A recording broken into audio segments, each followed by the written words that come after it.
हरे कृष्णा। सभी भाई बहनों को प्यार भरा राधे राधे। सवेरे के 10:30 बज चुके हैं। थोड़ा हालत खराब दिख रही होगी। अभी वर्कआउट करके आया हूँ और यहाँ पे माँ गोदावरी के जो बह के जा रही है, अभी मैं दिखाऊंगा। तो दर्शन करने की मन में ऐसी इच्छा हुई थी, इसलिए यहाँ पे आया हूँ और आपको भी मैं अभी दर्शन करवाता हूँ। आइए।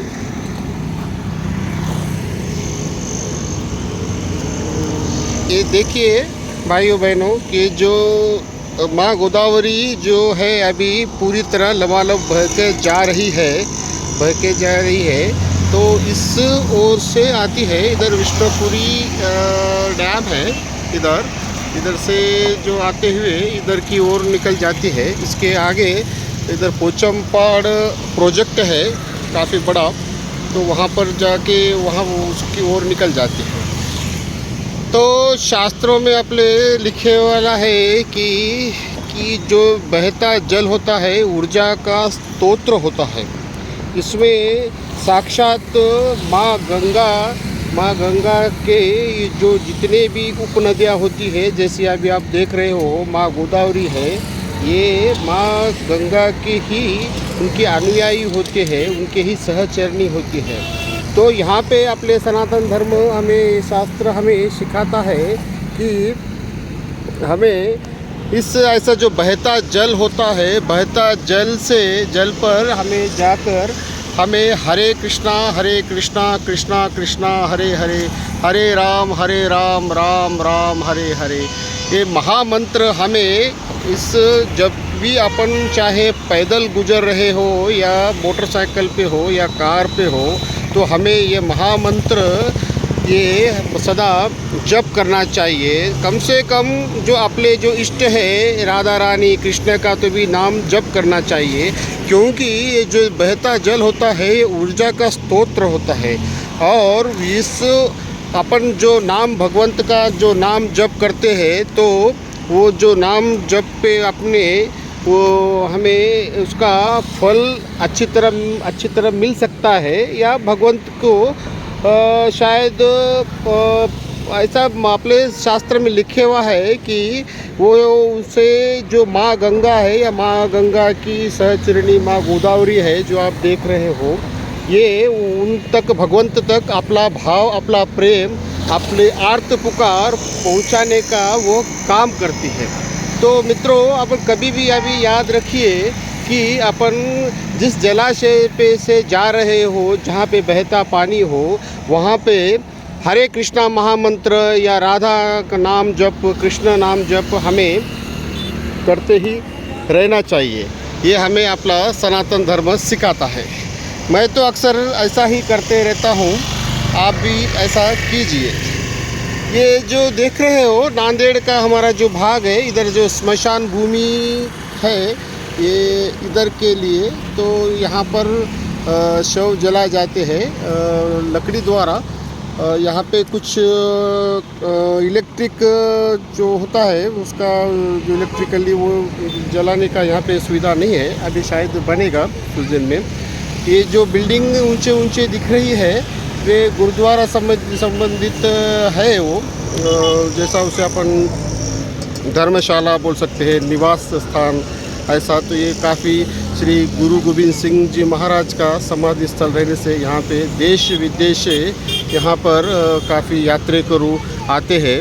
और मेरा खुद का भी अनुभव है, मैं भी गुरुद्वारा जाके सचखंड में जाके माथा टेकते रहता हूँ। मुझे वहाँ पर निश्चित ही मैं महाराज जी के चरणों में सचखंड में जाकर माथा टेक कर मैं प्रार्थना करता हूँ कि मेरी श्रीमती राधा रानी के प्रति मन में भाव प्रेम वो जो आपने जो उत्पन्न किया है वो मन में भाव बढ़ते ही जाए, कोई विघ्न नहीं आए। मेरे गुरु महाराज मुझ पे दया कीजिए, मैं कृपा कीजिए।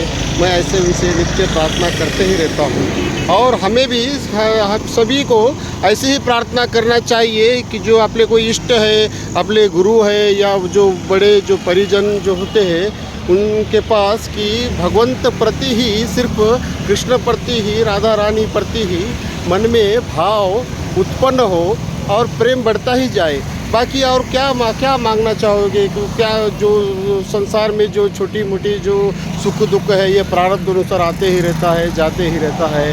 वो तो हमें तो भगवंत ने मस्तिष्क में बुद्धि भी दे रखी है और मनगढ़ में ताकत भी दे रखा है कि हमें जो भी करना है उसके वास्ते अपन सक्षम है स्वयं।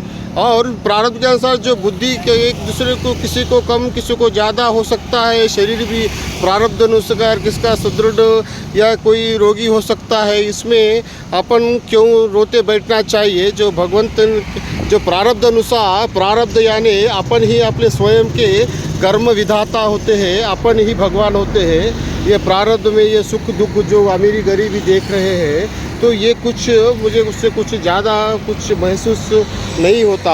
अपन तो सिर्फ जो मिली है परिस्थिति, वो परिस्थिति में सिर्फ भगवंत का स्मरण नाम जप, उनके प्रति मन में प्रेम सदा कैसा बढ़ना चाहिए और क्या करना चाहिए कि अपनी सोच कैसी रहना चाहिए क्या नहीं, ये अपन सदा यही प्रयास करते रहना चाहिए।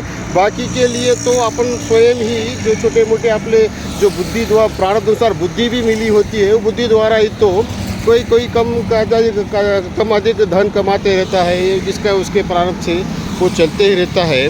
पर भगवंत के प्रति प्रेम, अगर कोई गरीब अगर बोल रहा होगा कि मैं गरीब हूँ, मुझे कहाँ वक्त मिलता है, तो मेरे श्री जगत गुरु श्री कृपालु जी महाराज कहते हैं कि गरीबी तुझे सिर्फ तेरे प्रारब्ध अनुसार मिली है, पर इस गरीबी को तो लड़ना इस शरीर से है, बुद्धि से है।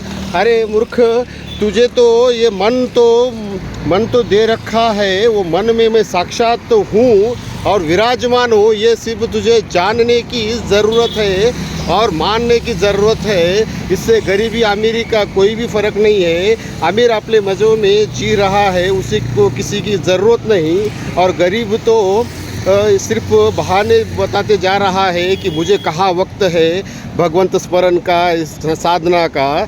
तो महाराज श्री मेरे जगत गुरु उत्तम कृपालु जी महाराज बोलते हैं कि मन में ही भगवंत बैठे हैं मूर्ख, तू जाग जा और उसे जागने की कोशिश कर और उसके प्रति मन में प्रेम बढ़ा तो तुझे मन में प्रेम अगर भगवंत प्रति उत्पन्न हो गया तो तुझे और कुछ करने की ज़रूरत नहीं है बेटा। ऐसे श्री जगत गुरु उत्तम के कृपालु जी महाराज के वाक्य है। तो हमें महाराज श्री के वाक्य पकड़ लेनी चाहिए और सदा नित्य राधा रानी कृष्ण के प्रति मन में प्रेम कैसा बढ़े, सदा यही सच्चा प्रयत्न करना चाहिए, दिखावा नहीं हो इसमें। ये भी देवादिदेव महादेव गणपति के पास ये भी प्रार्थना नित्य करनी चाहिए, ऐसा मैं मानता हूँ और मैं ऐसा कर भी रहा हूँ। क्योंकि 5-6 हफ्ते भर से मुझे 5-6 दिन से ऐसा लग रहा है कि इस YouTube के माध्यम से मैं जो कुछ बोलने की, जो करने की, कुछ बताने की कोशिश कर रहा हूँ तो भी ये भी दिखावा ही हो रहा है, ऐसा मुझे डर लग रहा है। इसके वास्ते मैं ये 6 हफ्ते भर से YouTube में जो अपलोड करते हैं वीडियो, मैं वो रोक दिया हूँ।